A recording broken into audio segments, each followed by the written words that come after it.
Hello and welcome to Frontrunner Motorsport.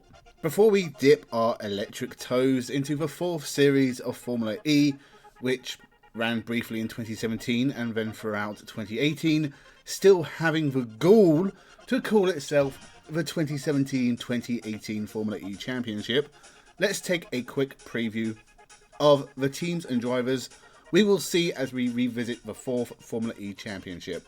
This is an important year for Formula E as we finally move away from the Sebastian Buemi versus Lucas di Grassi focus that has tightly gripped the series in its early years, and now move on to a more open era of Formula E, where the same guy will win the championship twice in a row, before everyone lines up and takes turns. EDAMs are at the start of a very steep slope downwards into mediocrity. The team that won the first three teams championships will never get close to winning it again. So make sure you subscribe and let's begin our Let's Watch of Formula E Season 4 with a rundown of all the teams and drivers competing in 2017-2018. Audi Sport Abt Scheffler. For the fourth season in a row, Abt Audi kept the same two drivers, and why not? They had come close to winning the team's title in Season 3. Lucas di Grassi did win the Drivers' Championship, and this pairing had done very well in the three previous seasons. Season 4 was where it all finally came together, with di Grassi having another year competing for the title, and even Daniel Abt would have his best Formula E season, taking his only Formula E wins.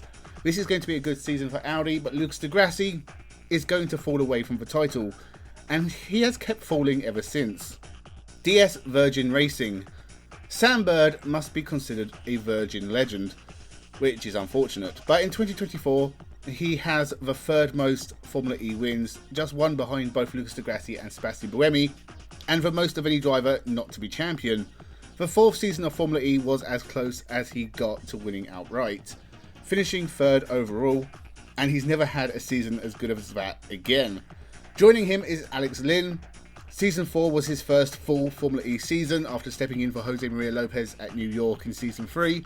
He then replaced the Argentine at Virgin and completely stunk up the place, being replaced after one season.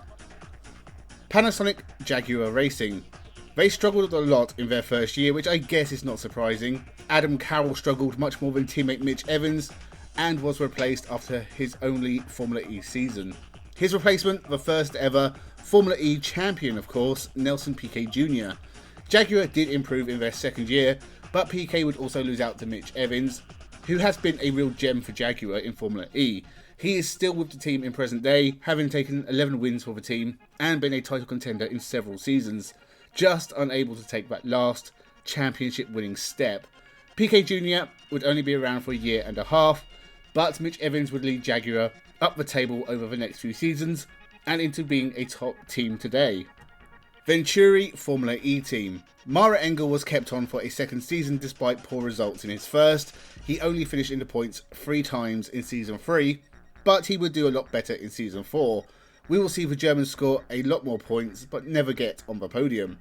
The other seat at Venturi was swapped between several drivers in Season 3, but Season 4 sees the debut of Eduardo Mortara. The Swiss driver has been a surprise package in Formula E for many years, and he began a 5-season stint with Venturi with their first podium for 2 years. He would take 6 of the 8 wins Venturi managed in Formula E, but sadly he is now languishing down the bottom of the field with Mahindra in present day. Tom Dillman sat in for Mortara at a couple of races when he was absent due to his DTM duties, and Dillman was a solid substitute but clearly not good enough for a full-time drive apparently. Dragon Racing. They had the worst luck of any team in Season 3, and sadly, Season 4 would not go much better for the Dragon team. This was Jerome D'Ambrosio's fourth and final season with Dragon. He left because Dragon slipped further down the field, despite D'Ambrosio getting at least one podium in Season 4. Loic Duval is gone and will never be seen in Formula E again. Replacing him is the Argentine Jose Maria Lopez, who put in some decent performances for Virgin in Season 3, but even he couldn't give Dragon a boost. He missed the first 2 races and Neil Jarni stepped in for his first 2 Formula E appearances. He finished 18th in both races. Renault Edams. The dominant Renault Edams team, the team who had won the first 3 teams championships in Formula E, and Sebastian Buemi was champion of Season 2 and only just lost out in Season 3. This was the first year Edams were not top of the pile. Sebastian Buemi won 12 of his 13 Formula E wins before Season 4. He'd only finished in the top 5 in the championship 2 more times. Nicolas Prost will be in his final Formula E season in 2017-18, and it was quite a drop. He scored 296 points in his first 3 seasons. He only added 8 in his final season. NEO Formula E team. Oliver Turvey was a NEO mainstay for many years, and Season 4 was one of his best. He finished 2nd at the Mexico E-Prix and 10th overall in the championship, by far the best NEO driver since Nelson Piquet Jr. The second car scored just 1 point all year. Luca Filippi ended his time in single-seaters with a single point for NEO in his single Formula E season. He is now a touring car mainstay and an alright driver, but he was very out of his depth in Formula E.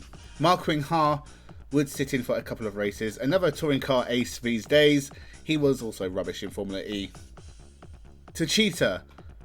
Jean-Eric Vergne and Techeetah showed they were a threat in Season 3, and for the next few years, they would be top dogs.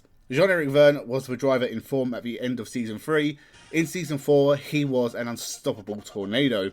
Andre Lotterer joined Techeetah for Season 4, replacing Stefan Sarrazin, who actually did a hell of a job for the Chinese team. Andre Lotterer was a decent point grabber for the team in his time in Formula E, but he would never win a race or be a championship contender. He was part of the Techeetah juggernaut that won 2 teams championships in the next few years. Mahindra Racing. Season 3 was the peak for Mahindra, and they retained both Felix Rosenqvist and Nick Heidfeld for Season 4. That makes sense, and they would have another half-decent year, but this would be the last time the team finished in the top 5 in the team's championship, and the final Formula E championship for both Rosenqvist and Heidfeld.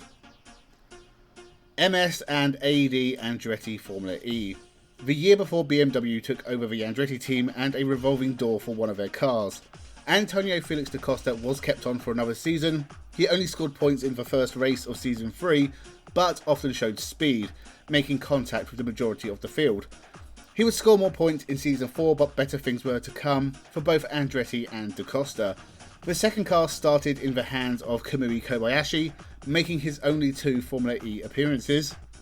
Then Tom Blomqvist took over for his first 6 Formula E races. And finally, Stefan Sarrazin returned for his final 4 Formula E races. Funnily enough, the second car only scored points in 1 race in Season 4.